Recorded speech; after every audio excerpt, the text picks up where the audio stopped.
शुरू हो चुका है। कांग्रेस के प्रत्याशी हरीश मीणा जी आ चुके हैं।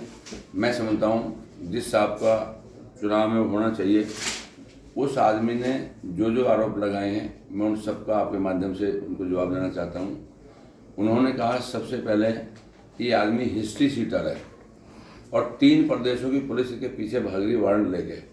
मैं आपके माध्यम से कहना चाहता हूँ हरीश जी, आप डीजीपी रहे हो और डीजी राजस्थान रहने के बाद आपको पुलिस के कानून का ही नहीं पता, तो मुझे बहुत हैरत और ताजुब है कि आपने इस खाकी ड्रेस के वो अपमान किया और इस 7.5 करोड़ जनता को भी आपने धोखे में रखा कि आप डीजी लायक नहीं थे।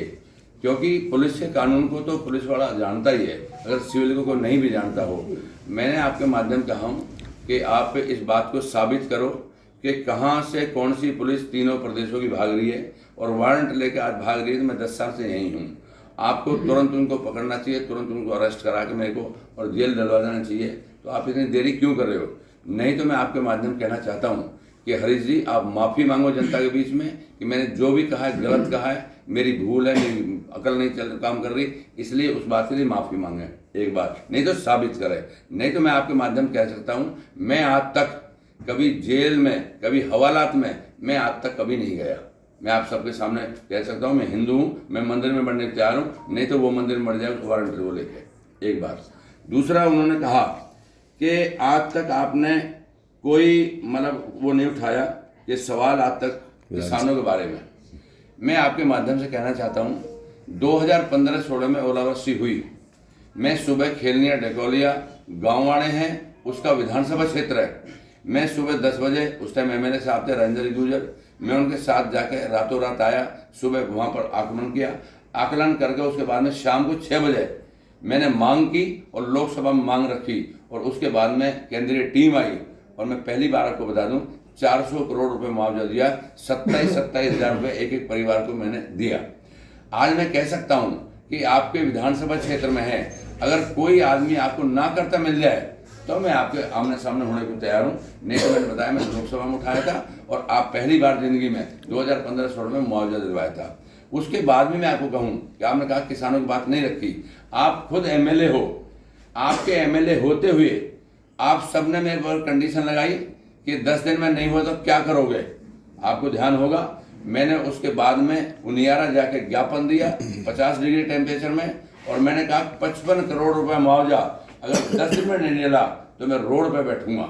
उसके बाद आप मान के चलो तुरंत, खास तौर पे उनियारा के किसानों का, और उसको खूब मालूम है, आज वो सब जगह जा रहा है, पूछे जाके अगर कोई किसान मना कर दे कि 55 करोड़ रुपये आप मैंने नहीं दिलवाए हो तो मेरा चोर का हाल हो, वो आप मैंने बता दे। नहीं तो खुद माफ़ी मांगे कि मैंने अपने किसानों के साथ धोखा किया है। उसके बाद में उन्हें कहा कि किसान आज तक मतलब वहाँ बॉर्डर में बैठे थे। मैं हरीश जी आपके माध्यम से कहूँ, आप दौसा में सांसद थे, उस टाइम बीजेपी से थे, एक किसान भी अगर राजस्थान का कहीं बॉर्डर पे बैठा हो या मेरा राजस्थान किसान कहीं गया हो, मैं सिर्फ और सिर्फ डेली निकलता था हर हफ्ते, वहाँ पर पंजाब के 50 बेचारे बूढ़े सरदार वहाँ बैठे हुए थे, वो किसान के रूप में टेंट में लगा के बैठे।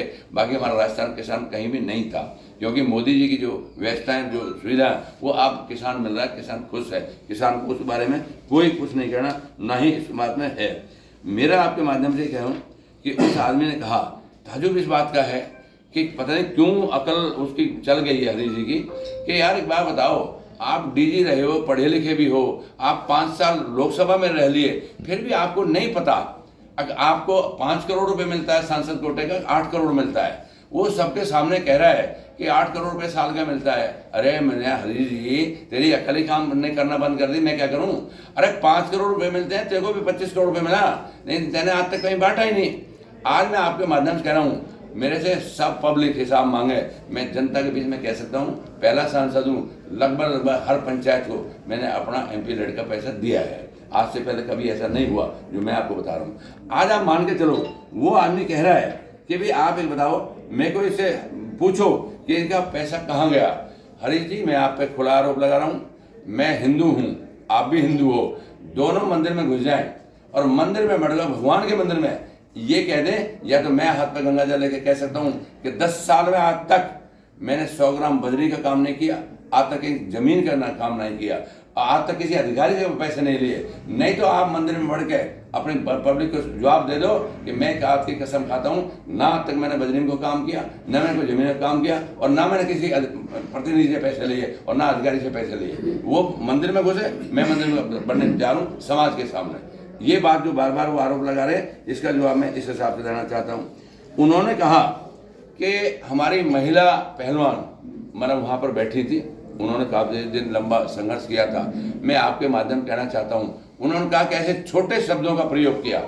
हरि जी, आपको कसम है अपने परिवार की, अगर आप उन शब्दों को बाहर ना निकालें कि जो मैंने शब्द के प्रयोग किए उन बच्चियों के साथ, उन पहलवानों के साथ मैंने जो बताया, उन बच्चों के शब्दों को आप बाहर निकालें ताकि पता लगे जनता को क्या किया है। आज तक कोई मेरा मौका नहीं मिला, ना मुझे कहने की जरूरत पड़ी, लेकिन जिस टाइप की घिनौनी हरकत हरि जी कर रहे हैं, मैं उनसे पूछना चाहता हूँ कि आप अपनी बात को निकालो सही, क्या घिनौने शब्द यूज किए हैं, जनता के आप गुमराह क्यों कर रहे हो, उस बात को मैं आपके माध्यम से कहना चाहता हूँ।